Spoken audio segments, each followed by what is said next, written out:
বহুকাল আগের কথা।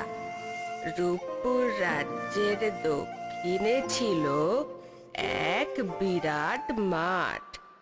সেই মাঠের এক কোণে এক ছোট্ট কুড়েতে বসবাস করত দীনেশ নামের এক কাঠুরিয়া।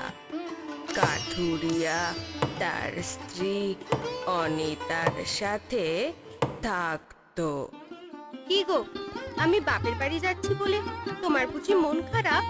তুমি এত মন খারাপ করলে আমার কি যেতে ইচ্ছা করে?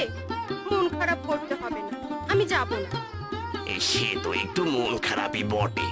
আরে গিন্নি, অলক্ষণে কথা বলছো কেন?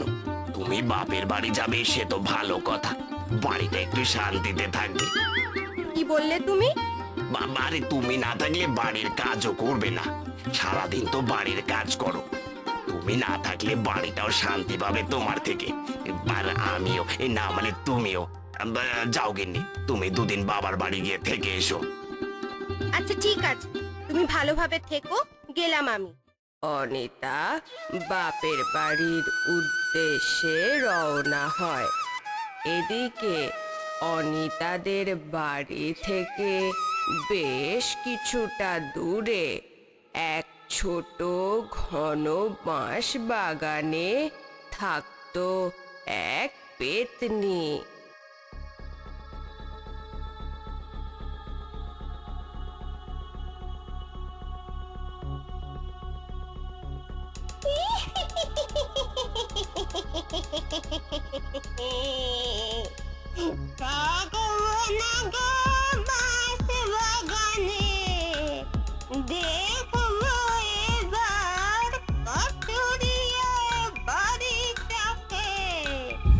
এরপর পেতনি তার নিজের রূপ বদল করে অনিতার রূপ নিয়ে কাঠুরিয়ার বাড়িতে হাজির হয়।